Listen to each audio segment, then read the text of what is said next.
a volcano erupted in my head. I saw pensioner economic worries. What's that? Dude, I got this. You are a man. You must show 3 of my strongly controversial viewpoints. I have recently fallen into and got caught in the trap. I find my having been born in a round year convenient for calibrating. With the impending diaspora retirement of Africa, too easy and contact in focus, I'll retire, implode the unforgettably beautiful, kind, but think that they were sons. I began to breathe easy. In the conservative to the state, the R is debating society. 4 years later, I had paid off the biggest too much hostility from I don't know lurking in the dark tarnished my name, diaspora preparation. After a brief period of being bullied without a substance, but by finding themselves confronting intrinsic personal attribute that no one can take away from me in any way. But that in trials, be that my physical appearance and family opulence, as it may, my fiercely intense self-sufficient here in the diaspora, under a variety of never-ending, I can define that big existential domain I've materialized for myself out to rest and regroup.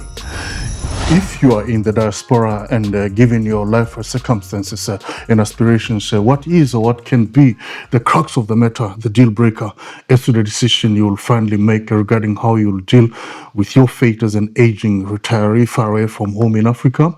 That in view of, as you will define for yourself, the key factors that you have or you do not have direct control over. A memorable moment comes to mind here in a religious studies class in Standard 2 or Grade 4 at one of my former schools in South Africa, 1972. My then class teacher, Mrs. 𝗓𝗓𝗓, asked us about the one thing we'd each ask God to give us if we could meet God in person. Money and freedom dominated, of course. But Mrs. 𝗓𝗓𝗓 thought that it would be better if we asked for one thing that King Solomon did ask God for, and that is wisdom. Huh? Oh, yes. And King Solomon became the wealthiest man in the Bible. Decades later in the diaspora, I would learn that wisdom was also a hyperpower trait of Mansa Musa, the wealthiest man that's ever lived.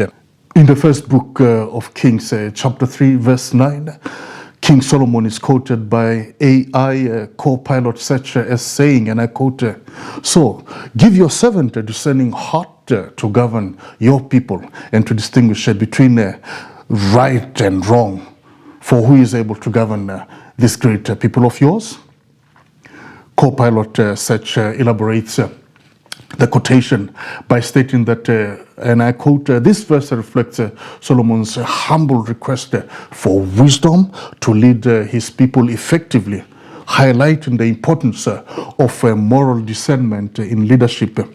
It teaches that true leadership begins with recognizing one's limitations and seeking divine guidance," end quote.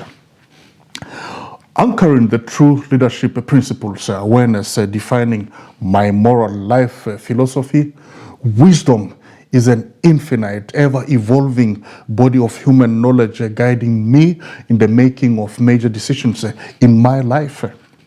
I don't always get it right, but if I can think about it and find plausible, functional, explanatory model, I'm happy. I keep moving on.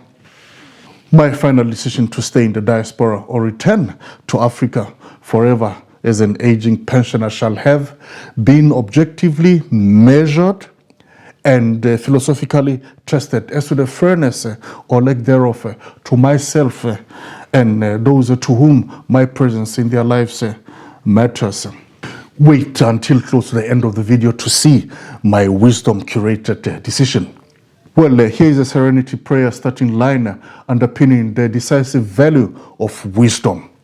And I quote, "God, grant me the serenity to accept the things I cannot change, courage to change the things that I can, and wisdom to know the difference.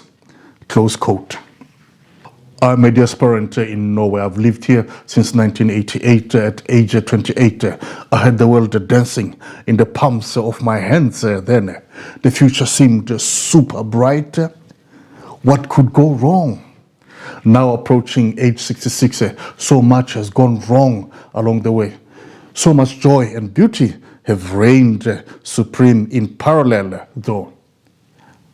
I present to you here my continuing story and thoughts on the to be or not to be diaspora retirement personal dilemma facing many split emotions, African women and men growing old overseas. It is my hope and wish that it will assist you with some useful, fresh insights into this matter that is troubling thousands of diasporans of my generation the world over. My paramount guiding principle since my early teens remains a constant, and that is, on the basis of what people know or not, they'll always make the best decisions for themselves. That said, if you know that this talk and channel are worth your time and add value to your world, do please care to like and subscribe. Feel free to write comments and or questions below. Thank you. On the one hand, in keeping with my father's Zambian Tumbuka people's dominant patrilineal culture, I proudly acknowledge Zambia as my traditional home, and by extension transcending to beyond the colonial subjugation period and its attendant destruction of African culture and identity. I feel a deep sentimental connection with the entire immediate equatorial Africa, north and south, west to east. On the other hand, South Africa, my motherland, the land of my birth, vibrates in my whole being as the home of my homes. This is not an intellectual standpoint. It's a personally visceral emotion that words cannot adequately articulate. The impact of the South African vibe in me is comparable to no other place I've ever been to in the world. It is not so much in the people as it is in the magnetic rumbling of the earth I register all the time under my feet whenever and wherever I step on the land. It's in the atmosphere aptly captured in Letambulu's There's Music in the Air song. This South Africa is my land. As I've just hinted, the paradox is, though passionately proud of my dual heritage, I've never socially felt a sense of belonging to either land. To this day, I'm still forced to be constantly on the defensive about my identity contra other South Africans and Zambians at absolutely all levels of relational interactions anywhere. Vis-a-vis my Zambian, South African belongingness, ambivalence, ending up in the diaspora was both a blessing and a curse. The diaspora detached and protected me from worrisome daily scrutiny everywhere. And in every endeavor I partook in back in the binary homelands of mine.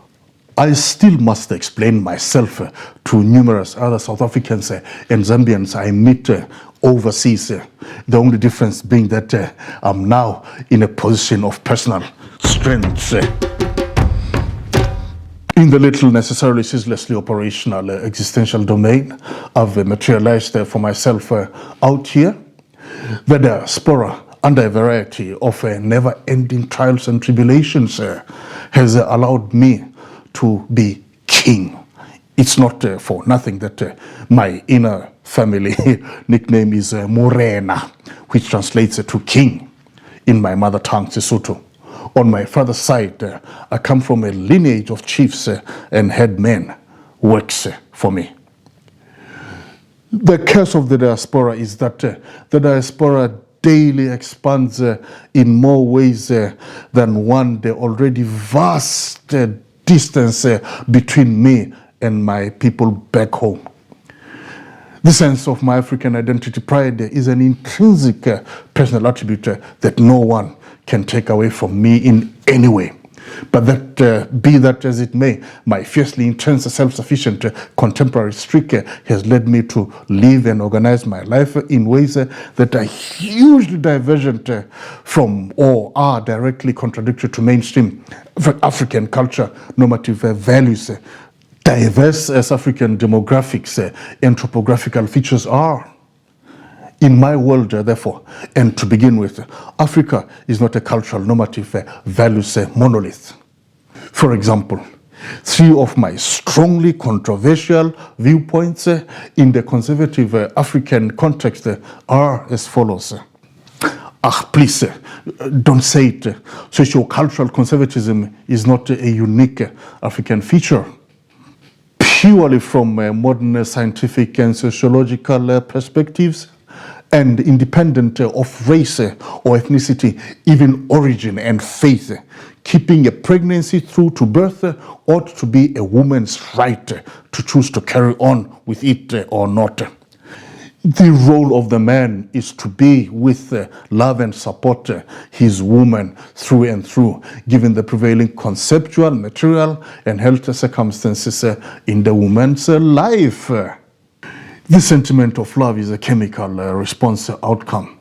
Read about feel-good hormones called dopamine, serotonin, endorphins, and oxytocin, respectively. Free your mind. Mature people who love who they love consentingly, regardless of established social norms relating to the hanky-panky. Uganda or any other country's killing of same-sex people in love is anti-science, wasteful of natural development resources, and fucking time. The African in me cannot reconcile with this.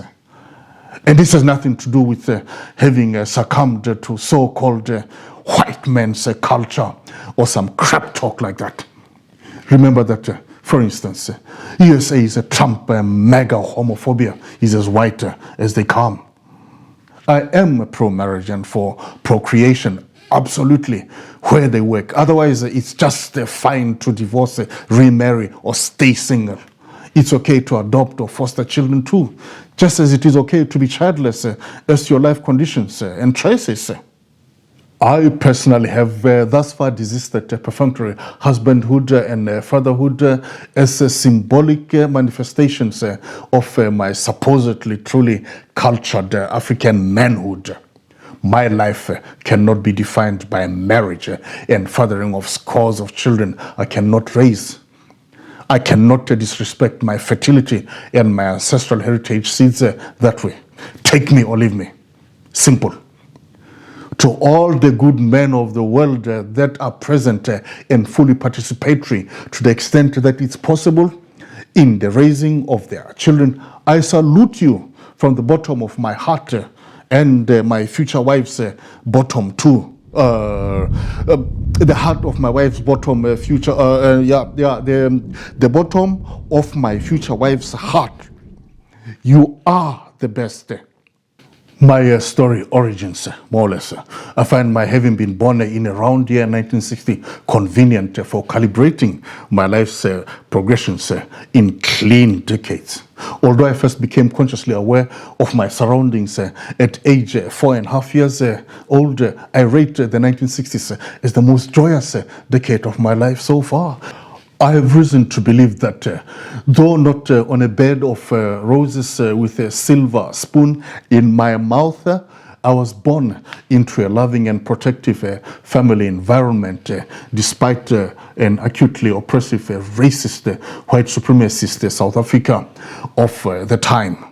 There were, of course, occasional unpleasant moments here and there, such as the lasting blight that the raw domestic violence towards my maternal grandmother by her lover, with whom we stayed at his house in Peka, Lesotho, until Easter time 1969, has left in my life.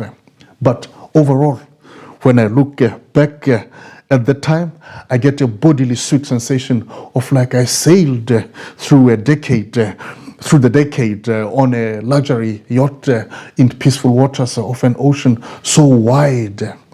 Yes, the 1960s were a decade of abundance in my world as I then perceived and experienced it with my child's eyes. Besides his normal hotel restaurant job, my father ran a highly lucrative side gig facilitating transactions and distribution of precious metals and stones across South Africa and neighboring lands. In those days, illicit commerce and trade were the claim to wealth creation for many courageous, enterprising black South African people. And like some contemporary myopic or simply ignorant socio-political commentators and active politicians, there are those that ignore the historical context of the endemic violent nature of the South African society. Violence and crime, including economic crimes, tend to go together. If, for example, the ruling African National Congress, ANC party, has further destroyed the country through corruption and plunder of state resources, that's because it's the only thing they know. Any other South African political party would do the same thing if they were in power. Ultimately, a South African is a South African, regardless of political affiliation or even ethnicity. South African news media is daily full of this and that politician caught up in one form of criminality or economic impropriety. According to Daily Maverick, online news of November 18, 2025, Democratic Alliance DA exiting boss, John Steenhuisen, reportedly has big spender tendencies, which have led to his failure to settle his personal credit card bills of nearly 150,000 rand against an annual salary of around 2.69 million rand. Such hustles expose the politicians to all sorts of vulnerabilities regarding lobbyists and other agents of entities with ulterior motives against South Africa. But I digress. My parents were undisputed rock stars in our neighborhood and Malawi, Zambia, Zimbabwe migrant community in our city, Welkom. Life was good. Then apartheid, social mobility, and interaction impediments considered.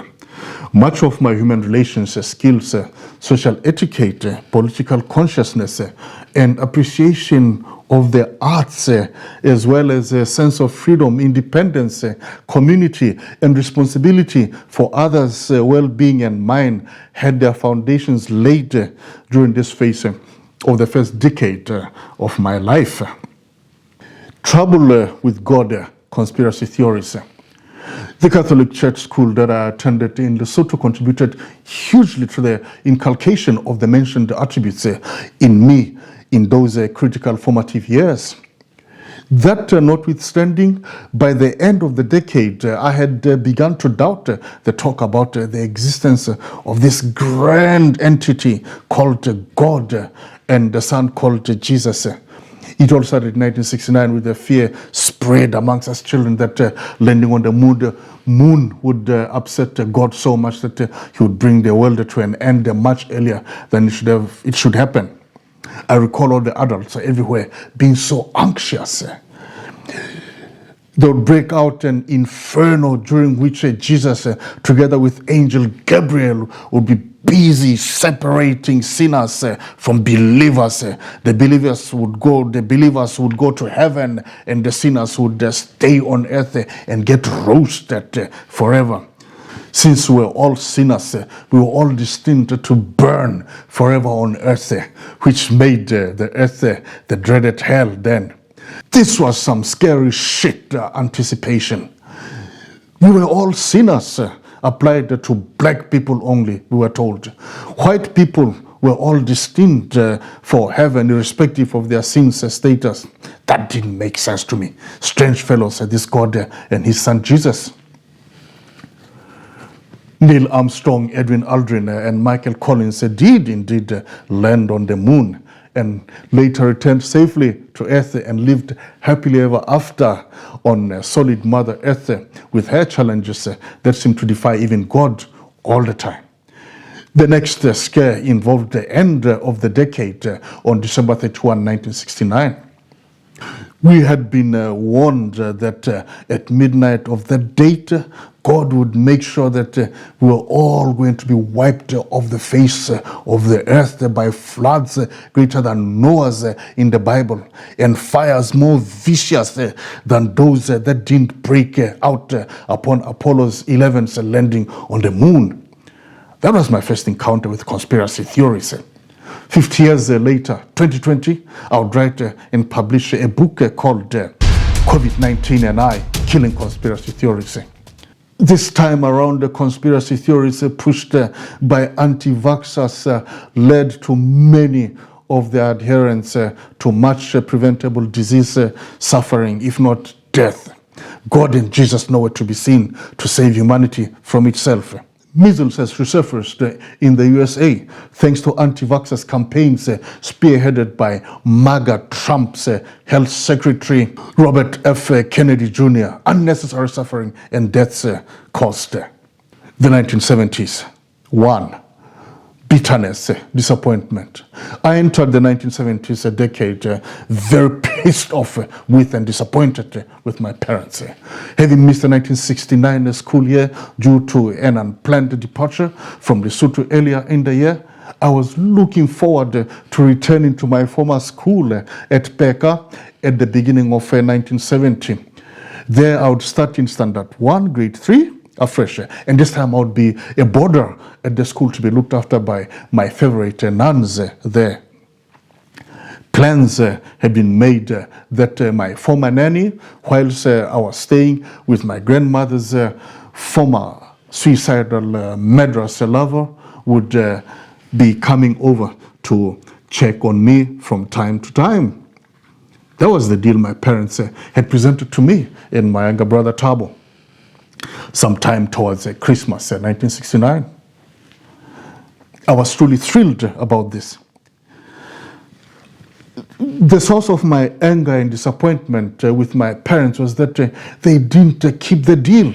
My uncle Moshe, who lives in my mother's hometown, 𝗙𝗏𝗡, had his wife come to spend Christmas with us in Welkom. And Sasha's first-born child, baby girl Rakhi, was 10 months older then. My siblings and I ever happy to jump into Papa's car, especially on their long drives to and from 𝗙𝗏𝗡, accompanied my parents on the drive to return Aunt Sasha home a day or two after Christmas Day. Thabo and I were told that the trip would give us the opportunity to bid farewell to other relatives before our return to school in Lesotho. Great stuff. What felt like a lightning strike cracked in my head the following day when, upon preparing to drive back to Welkom, my parents suddenly told Thabo and I that we were going to stay and start schooling in 𝗙𝗏𝗡. After all, they explained that it would be too dangerous for us to return to Lesotho because, as I knew, grandmother's ex-lover, Mr. Vol, mentioned in the video here, was so powerful that he could easily get to kidnap us from the school and cause us unspeakable harm instead in 𝗙𝗏𝗡. Our uncle Moshe and his wife Aunt Sasha would look after us well. In return, little Rakhi would return to Welkom with us, where she would grow up alongside our younger sister, Sisi. What pissed me off bad was my parents' choice not to inform Thabo and I earlier about their decision. I failed to understand why it appeared as though they didn't trust me well enough to want to engage with me on a matter that impacted my joy and hopes that negatively. I mean, I still believe that at age 9.5, I already had a good grip of the good and the bad ongoings around me, especially in my immediate circles of existence. We could have had a good conversation on this, I believe. 2, unruliness, hate, violence, resistance. For the next 2 years, Thabo and I would be in Tabansu, 1970-71. I was an extremely egregious, petulant, and rebellious young boy to man at home, much to answer Sasha's bewilderment and frustration. She was also extremely angry at my domineering mother's having taken away her baby girl Rakhi, to the extent that she, on 2 occasions, subjected me to uncalled for brutal corporal punishment with freshly cut sticks from a peach tree, an atrociously painful experience. I could never forgive her for that. She's been dead over a decade now. It doesn't matter now, I guess. And such a despised me all her life long. A mutual sentiment. I've grown up to be the kind of fine man she never thought I could ever turn out to be. By the time she attempted to corporally punish me the 3rd time around, I had already resolved that I would deny her the pleasure if she ever tried again. A neighbor girlfriend of mine had previously dissuaded me from whining like a baby after the 2nd hiding from Aunt Sasha. You are a man. You must show her that, implored the unforgettably beautiful, kind Babiki. This was another one of those remarkable growing up overnight moments in my younger years. Dark like myself in the milieu of majority light-skinned Barolon people of Tabansu, Babiki had eyes as beautiful as the full moon in the middle of a clear night sky, as engrossingly regal as the tone of her skin. 50 years on, occasional flashes of Babiki's image still cross my mind, fresh as if I last saw her only yesterday. As in the previous 2 occasions, Aunt Sasha had gathered sticks with which to lash me when I came home from school. I don't know how many pieces she had gathered, but I resolutely grabbed and broke each one of them each time she struck at me. After breaking and throwing away the last stick, I stood firm and looked hard into her eyes. Had Aunt Sasha reached out to manhandle me, I would have hit back, I swear. I could already throw a punch then. I guess she quickly understood that her luck had run out. So to save her face, she instead chose to verbally demean me in front of people for my ugly face of a bull with expletives expressing the wish that her God showers upon me all the misfortunes he could. Amen. Oh. But then again, nearly 2 decades later, I would end up in the diaspora. God couldn't catch me. My subsequent success and power rocked Aunt Sasha's world until her death. God nowhere to be seen, as usual. Works for me. Isolated to the relationship with the late Aunt 1970-71 remained the angriest years of my life so far.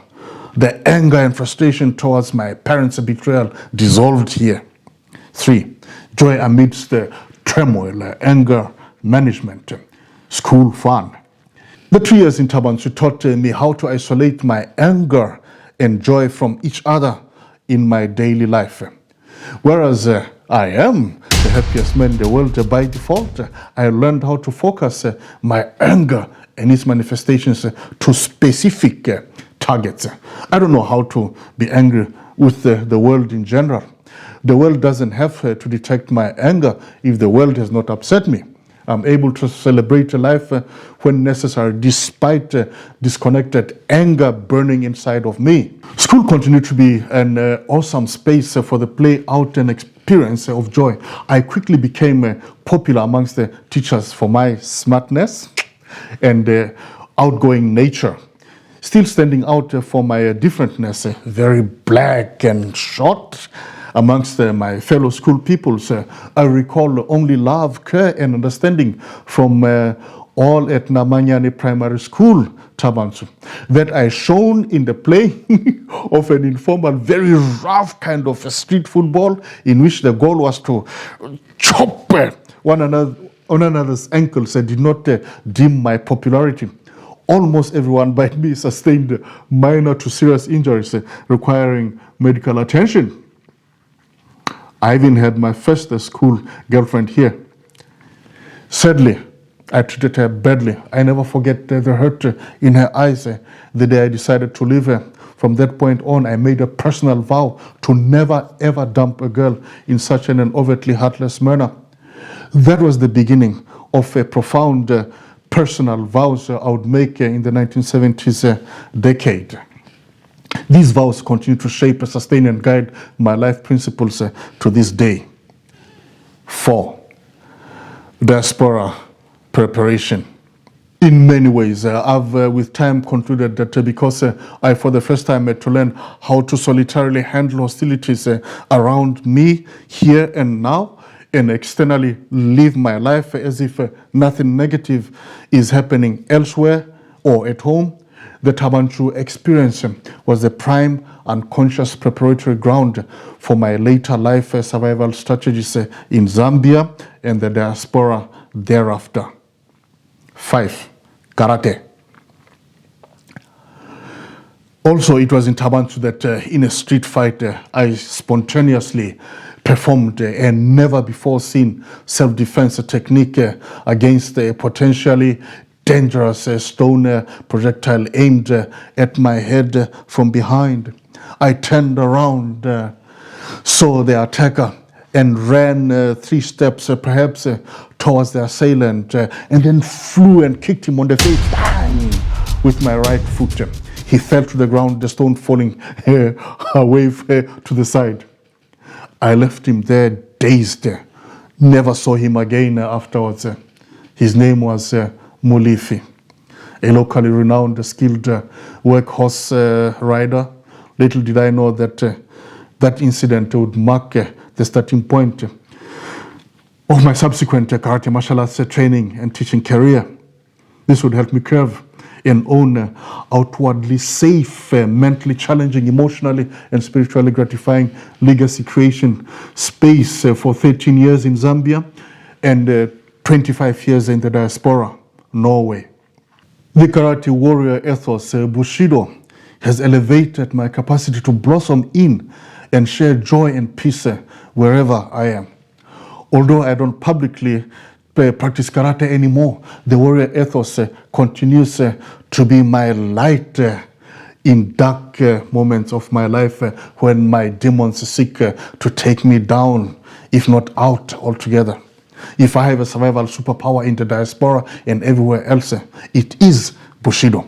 Beyond physical fighting skills, Bushido, as a life philosophy, expounds virtues of, amongst others, courage, loyalty, moral, ethical awareness, and trust. That's all I need for a closed loop virtuous life, be it in the diaspora or back home in Africa. 5. Welcome, return. Vows. With the relationship between Aunt Sacha and I as bad as it could get, and with her understandably wanting her baby girl child, Rahi back, Thabo and I had to leave Tabanchu at the end of the school year 1972. Christmas 1972 in Welcome was the best. My instinctive state of happiness became whole again. In the mix of my Shabin Queen Matona mother's thriving business, life was fast-paced but full of generosity and love. Ma had already taught Thabo and I the ethos of working for our own money. If we wanted to have more money in our pockets, we sold oranges. Life was good. The following year, 1973, I started school holidays work as a junior waiter at Welcome's Caponero restaurant. A then whites-only setup. This arrangement went on until December 1974, just before my family would leave South Africa for Zambia. My earning potential then shot to the roof. It gave me a lasting good feeling to have my own money, which I could use as I wished. A powerful liberatory experience impacting my life to this day. By the then underprivileged Black South African living standards, I relatively learned and saw firsthand the life-changing and supportive nature of sustainable family and individual economic might. They call it financial intelligence these days. 6 vows. There were much poverty and suffering around us in my township, Tabong. It especially struck me how rough life could be for poor, unemployed family fathers. At my Shabin home, I would hear stories of horrific things economically crushed men did to their wives and children in utter frustration and anger with the unjustness of life. I would also see terrible things some of these men did when drunk at the Shabin. In a big precious stones dealing scam that came close to costing him his life, my father lost all his money, big money. He never recovered from that loss. He would live with a cloud of depression hanging over his head until his last days in 1998. From a once powerful, moneyed man in the 1960s, it was sad to see him endure much dishonor amongst his contemporaries, both in South Africa and later Zambia. That's how I came to vow to myself that I would never want to get married and have children until my personal economy is strong and durable enough. And only I can define that. Should she ever find me, my future wife must know that if she finds me in an objectively, durably poor financial state, no deal. Absolutely no deal. In my world, a sustainable personal wealth state of being is a non-negotiable precondition for getting hitched and subsequently having children with my future wife. My parents had no wealth for my inheritance. I have no rich uncles sitting somewhere ready to pay lobola and all that on my behalf in the event of my getting hitched. Mine is real money, baby. If I bleed it, it is my sweat and blood. It's like you'll never know. After a brief period of being bullied for my physical appearance and family opulence, I stood firm one day against an older guy that had unexpectedly violently brutalized me sometime in the latter part of 1973. He chickened out. From that time on, I vowed to never allow anybody to bully me and get away with it. In reaction to tribalistic slurs and ethnicity-based segregation towards me, given my father's foreignness, I vowed that I would be stronger and a better person by far compared to these detractors. My academic performance had already shown that I was more intelligent than them anyway. Karate training fortified the vow to never give up in hard times. If I fall, I shall seek to rise again, always, until my last breath. Having had to endure much unfair, unjustifiable, destructive crap as a foreigner individual and as a foreigner family member in both South Africa and Zambia, I vowed never to forgive for free and forget. I don't forgive. I don't forget. However, my high priestess grandmother taught me very early in life that ask and you shall be forgiven. Seeing how my parents struggled to make ends meet in Zambia, I vowed to do all I could within my powers to help them look after my siblings. This entailed that I never could be part of the normal Lusaka teenage groove scene throughout the 1970s. At times, it feels like when my family arrived in Lusaka in 1975, I closed my eyes. Upon the eyes opening again, I found that I turned 21 years old. This probably helped me to keep it together and thus saved my life. The vows above have heavily impacted the extent of my successes or lack of in the diaspora. they will weigh heavily still in my absolute final decision as to whether I'll want to continue being in the diaspora permanently when my retirement is set in motion in 2027. Essentially, these vows highlight my identity and seminal values, which the 1970s decade honed for me from my pivotal age in the first to the third years of the decade. Thank you for having gotten this far with this talk. If you find it enjoyable, informative, and thought-provoking, please like the video. I hope that you find the channel content of value to you. In that case, please subscribe. That way you'll be inspiring me to do more work and grow the channel for you. Thank you again. The 1980s. Thanks to karate and academic excellence, by the beginning of the decade, I was on a non-stoppable cruise to sports rock stardom in Zambia. Family and personal ill-wishers didn't know what to do with me. I became untouchable, unbeatable when it came to direct personal confrontations. The only thing that those that were more powerful by virtue of age, family connections, material endowments, or career status could do was to subtly sabotage my potential access to certain opportunities. For what social rock stardom attraction I lacked, which isn't beyond anybody really, I would attain enduring national acclaim as a top sports performer, teacher, and leader in karate.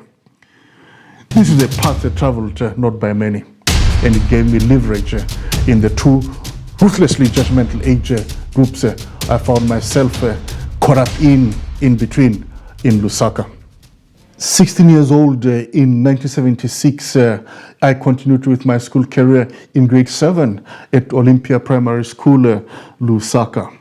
I had by then lost at least 5 of my normal schooling years since starting 1965. Being classmates with 11 to 12-year-olds didn't bother me too much that day because I had become so humbled, I had become so numbed to things due to the initial rude shock of settling hardships my family encountered in Zambia. I had lost the interest in school, really. I did have a problem with what I concluded was a disapproving teacher with bully tendencies. A mountain of a man we call Mr. Little Balls. My class teacher, Mrs. Milaso, was a kind lady who helped me through that emotionally tough year. I remain eternally grateful for her understanding and support then. Things took a different turn upon the commencement of Form 1, grade 8 studies at Kamwala Secondary School in 1977. There was a bigger institution with many more students of diverse backgrounds and social strata. There at least 5 years age difference between the youngest students and I would begin to openly and relentlessly be used against me by those that were never fond of me, fellow students and teachers alike. The youngest, smallest guy in my Form 1A class, Prakash Pama, had just recently turned 11 years old. Next was my unknowingly soon-to-be lasting best friend in the world, Anele Malumo, who had just turned 12 years old. I was a big 17-year-old that had already begun to shave 3 times a day. It has always been the least of my challenges to quickly connect with younger people wherever I find myself. That's because I think my hometown being a relatively new mining and industrial town, I grew up amongst and together with many, many, many children and youth during my formative years in both South Africa and Lesotho. My instinctive goal being to protect those younger and weaker than me against the bullies and other grown-ups with bad intentions. Unfortunately, the detractors that didn't know much about me would be extremely ugly towards me. Them having decided I was perverted, that hurt me much. Another factor was that many used to ridicule me for being dumb if I was in grade 8 at age 17 years old. My age mates were already done with the secondary school or high school, awaiting a commencement of university or college studies later on in the year. By the time I finished secondary school myself in 1981, these guys, my age mates, had already graduated. Those who were in the 4 or 5 year degree programs at University of Zambia had already graduated. They even started working. Others even getting married. And they said that by the time I started working myself, I was attending weddings. And of my age mates, they had already been working for a year or two. Others are already on master's programs, overseas and all. It was especially people in this category that used to be outright rude towards me for being retarded, according to them. Some even came close to being physically violent, but held back at the last moment. Good for them, because my South African black township street fighting instincts having become razor sharp and on high alert, I would have beaten the shit out of these fools.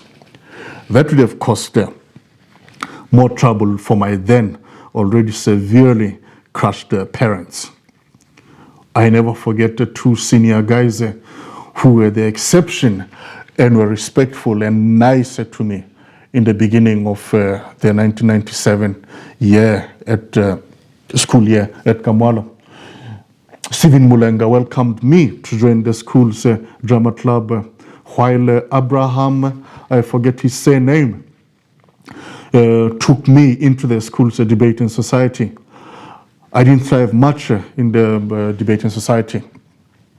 Too much hostility from 4 big guys that seemed to think that they were sons of God or something like that. In the drama club, Stephen, calm and resolute chairperson, bulldozed me into playing alongside Edith Kuku, the leading male role of a guy called Jeff in a play called Fusani's Trial. Our single staged performance at the school was well received, despite the bad chemistry that prevailed between the younger Edith and I. She was in grade 10. However, the young lady and I would eventually end up as great friends a few years later. I would in no time become a drama club secretary in charge of administration matters. I got to facilitate 2 club external performances, one at Lusaka Girls Primary School and the other at Lusaka Playhouse in front of some top UK actors adjudicators whose names I don't recall. Kamwala Drama Club qualified for entry to the National Secondary Schools Finals in Cabo in August 1977. Ours came amongst the top 3 performances at the Nationals, where I led the group. A great moment. It had become clear that I wasn't that stupid after all. Meanwhile, there had on the sidelines been an ongoing power struggle between the club teacher in charge, Mr. Ricky Mwonga or something, and the club leadership to unseat me. Not because I was not performing beyond expectations. The man just couldn't stand my guts. He was not alone. Several of the young and newly qualified teachers of either sex were either about my age or were not much older than me. To save the situation, and because I had already begun to train karate seriously, I decided to quit Kamwala Drama Club. Karate guided me with grace into the 1980s. Karate consolidated my name. It made me somebody in Zambia. In the spirit of Bushido ethos of Bunbu Fuki, which espouses the value of academic education and mind-body power going hand in hand, karate yet again gracefully sailed me through undergraduate studies at the University of Zambia, Unza, Lusaka, 1992 to 1996. Soon after graduation from Unza in 1996, I went into full-time employment at the Central Bank of Zambia, BOZ. I, of course, encountered worse hostilities from middle to senior management officers that were about my age or just a little older here. My karate fighting ferocity reputation shielded me in an also intensely competitive environment. Despite everything else, and because I had some powerful alliances in spaces that mattered here and there, I knew that I had a bright future in the bank.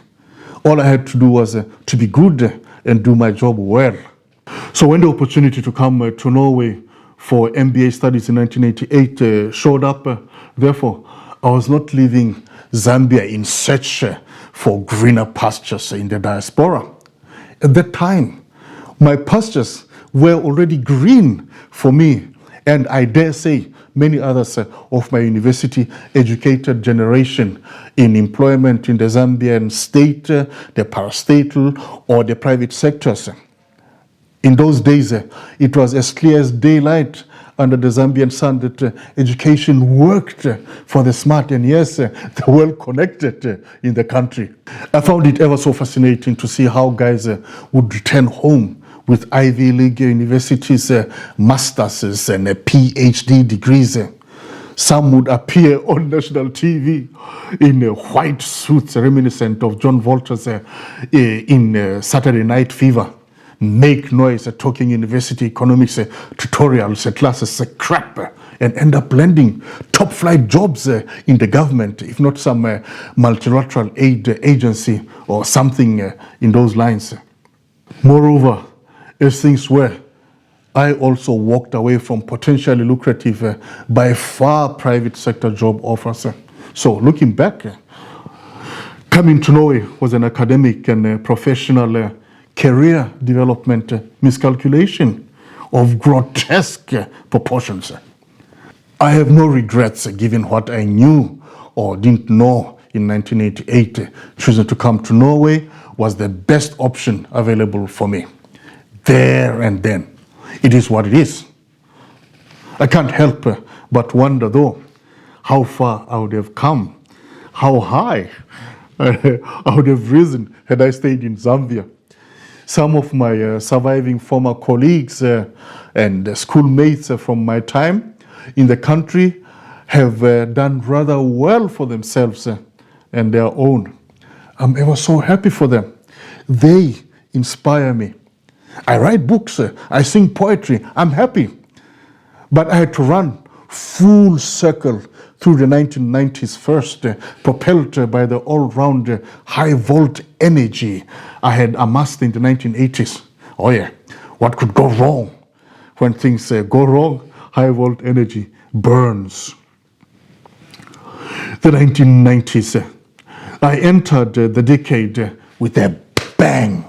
Miraculously, effortlessly combining school with 5 part-time jobs teaching at my 2 karate schools in Oslo and environs and rock and roll.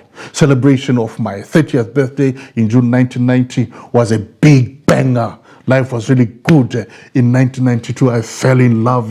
That combined with the ever-growing karate teaching and leadership commitments of mine got to affix me solid in the diaspora.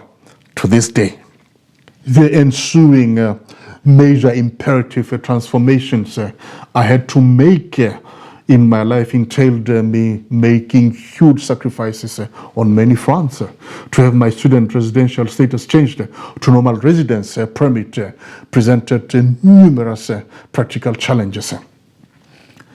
Personal high-volt energy short-circuited. In 1998, my father died. I took up my elevated family responsibilities with stoicism learned from the late. The 1990s became the least productive, least glamorous years of my adult life. Nonetheless, I somehow managed to surge into year 2000, exuding power in an imposing Mercedes-Benz power car. I had bought the car to suit the pressures of a new high-paying job that involved a much long-distance driving assignments. I don't have to explain or justify this, but I do it all the same. Contrary to the uninitiated critics purchased on the spur of the moment, I needed the luxury for comfort and safety, not for prestige. It's not an easy task to eliminate the prestige tag on the Mercedes-Benz brand, though. The car changed my life in a significant way. For example, talking about logistical efficiency, with the speed, I could cover large geographical areas. I became more available, I could take more jobs. It was effective qualitatively and quantitatively, performing in the delivery of goods and services. It helped me generate higher and more income. It made me visible. The status elevation in the eyes of others, not too important for me personally, but it is what it is. I would take the 2000s decade by storm.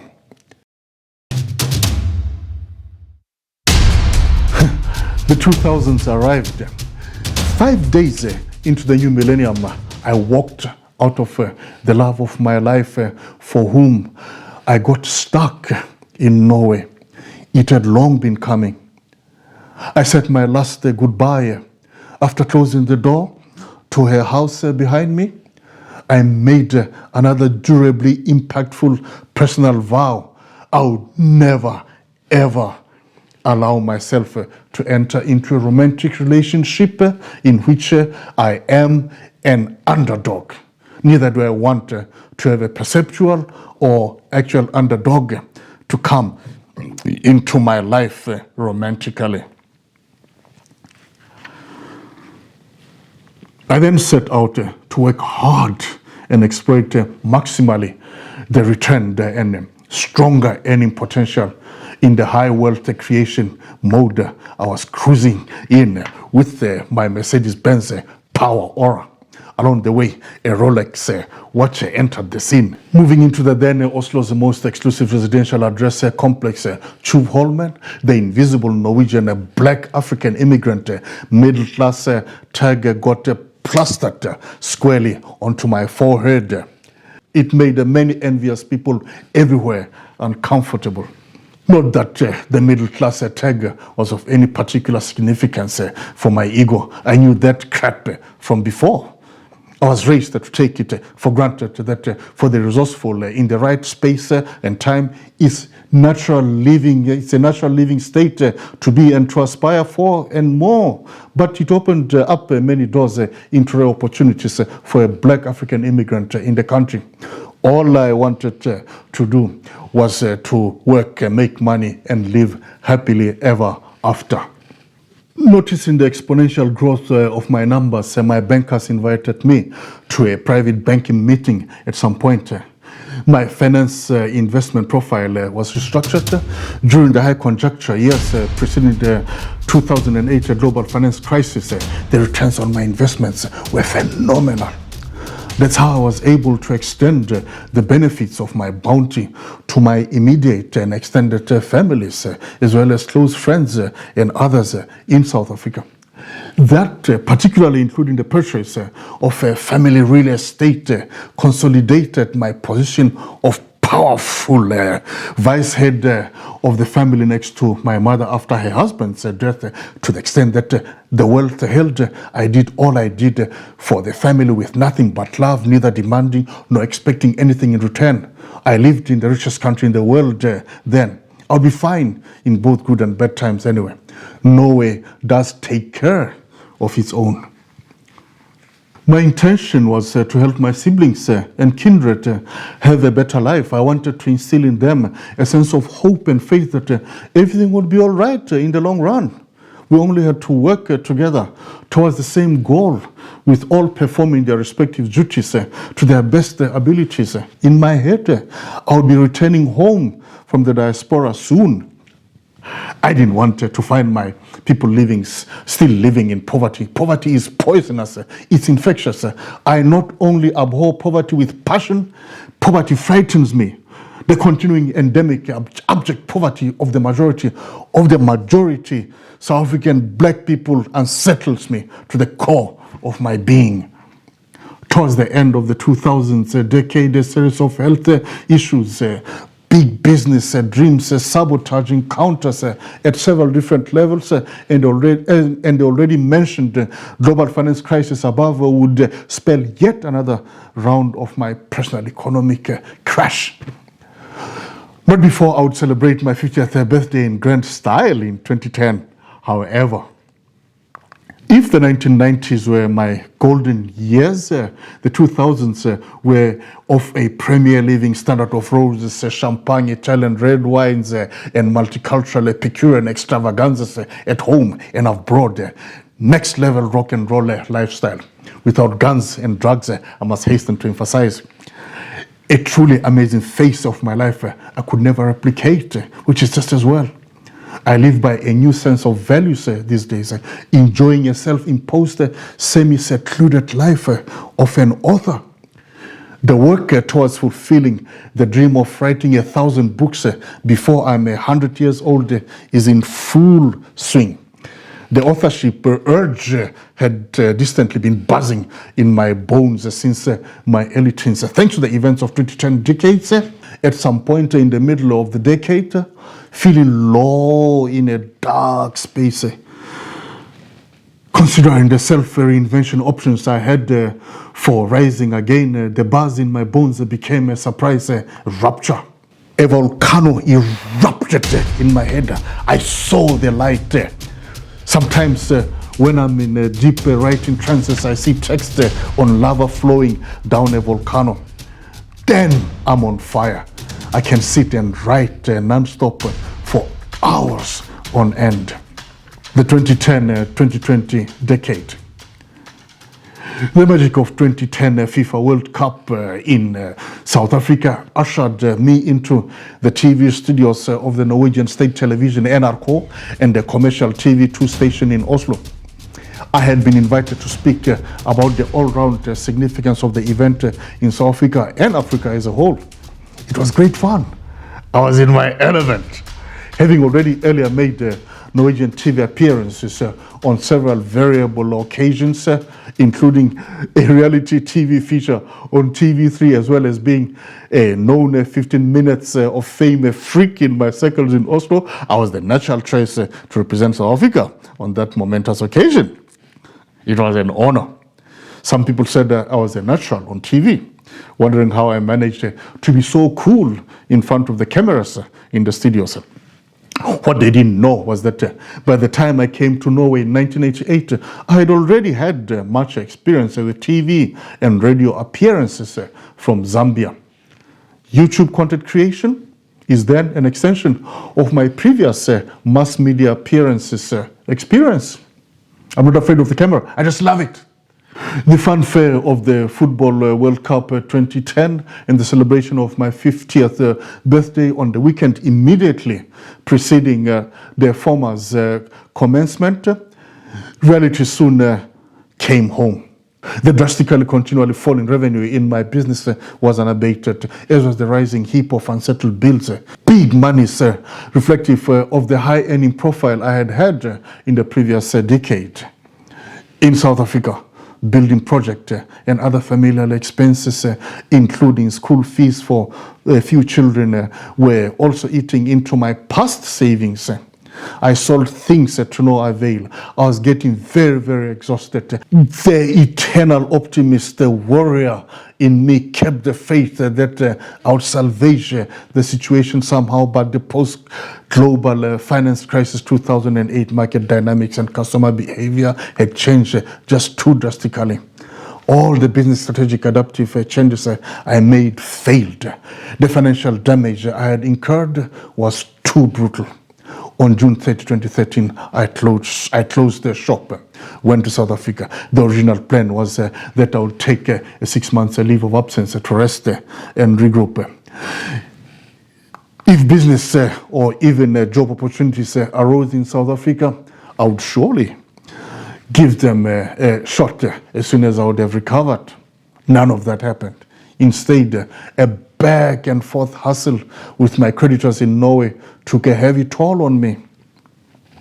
New negative vibes are also emerging in the family owing to my diminished economic might, made matters worse. Depression hit me hard. With the judicial insolvency declaration in June 2015, the last nail on the coffin was hammered in. My world came to a standstill. An oppressive dark cloud hovered over my head until one August morning in 2015 when the volcano mentioned above erupted in my head. I saw the light, ran into my house, opened my computer, pounded the keyboard like computers were going out of fashion.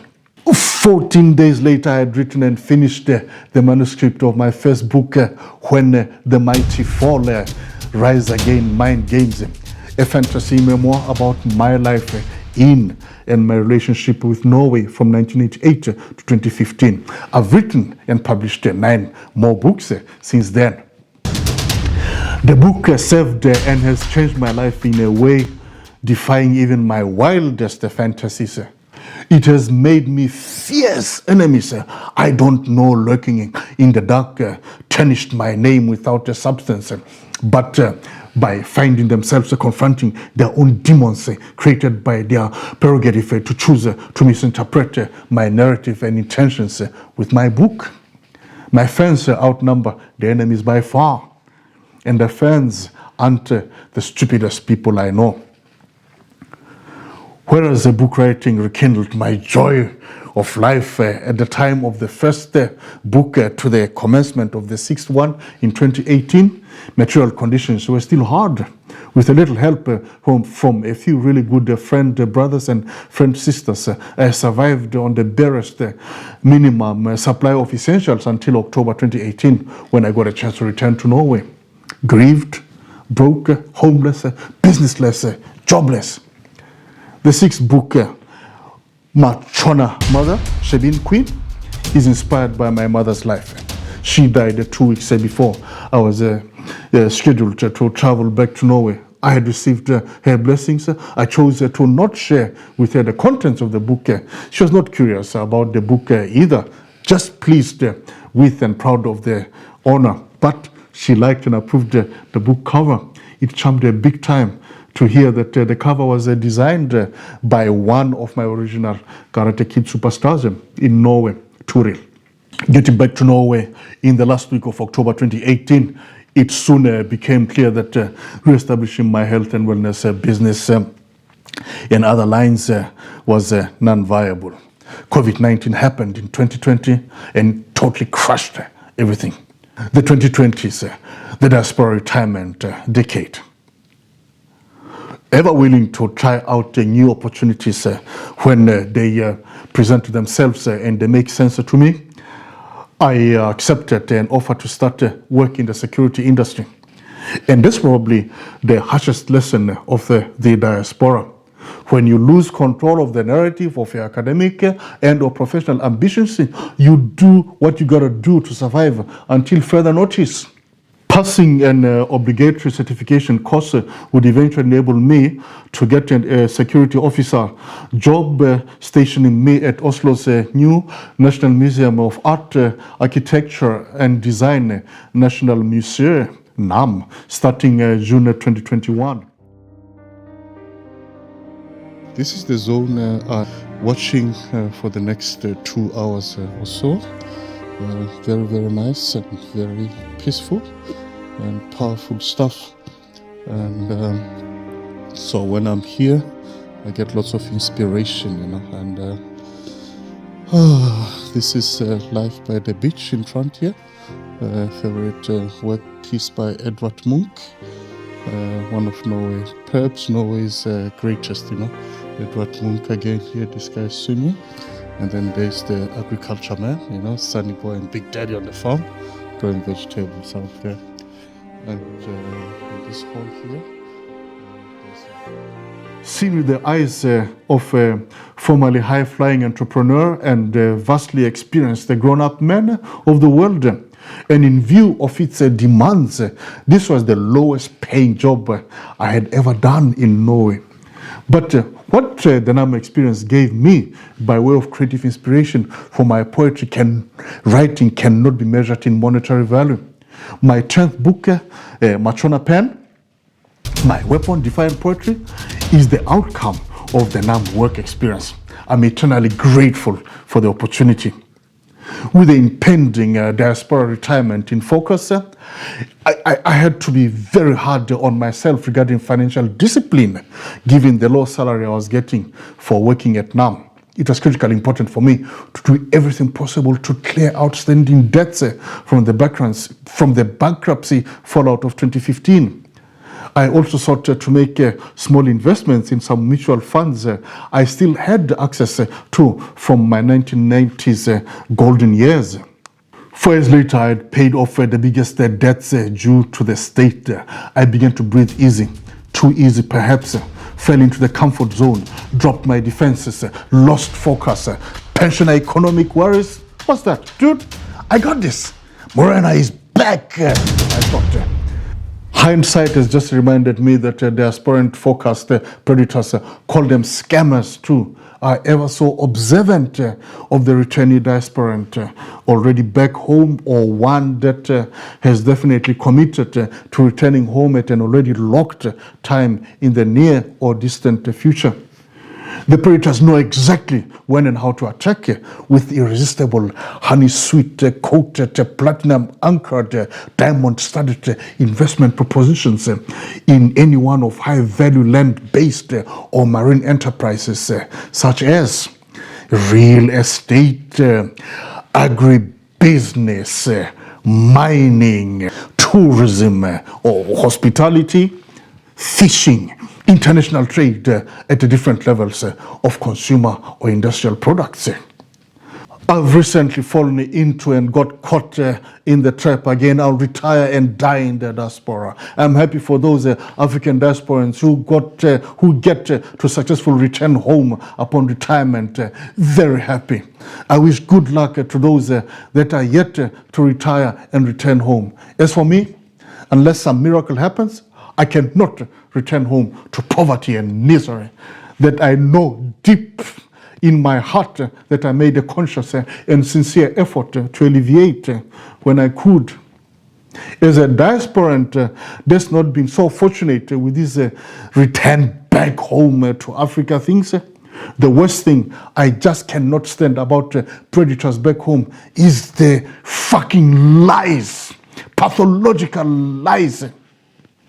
That a man can break bread with me, even in the name of God, tell me a scathing lie, looking me straight in the eye, take my money with humility and gratitude of Mother Teresa, looking me straight in the eye, promise to deliver as committed, looking me straight in the eye, and then disappear as into thin air, never to deliver as committed, is just too much for me.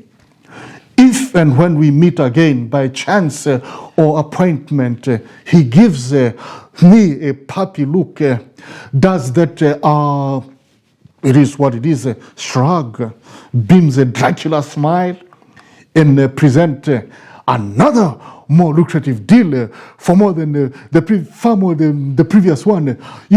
You like this one? I send you the numbers. Look.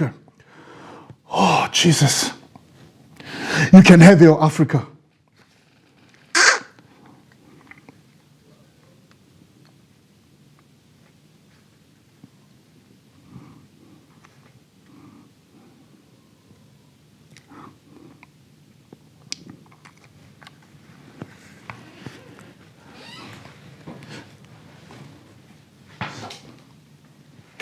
Mine is real money, baby. If I bleed it, it's my sweat and blood. Hurts like you'll never know. Believe me. Try licking own wounds inflicted upon you by scavenger wannabe capitalists in cutthroat worlds, if not outrightly by ever-hungry, devious fortune hunters. In this video here, I talk about art in my own words, what art means to me and the impact it has on me as a creative, as a critical thinker, as a visionary, as a social commentator, as a political analyst, and as a businessman. Check it out. Until the next one, love and peace. Thank you for watching. I hope you enjoyed the show and found it of value to you. Please like the video and subscribe to the channel. That way you'll be inspiring me to do more work and grow the channel for you. Thank you again.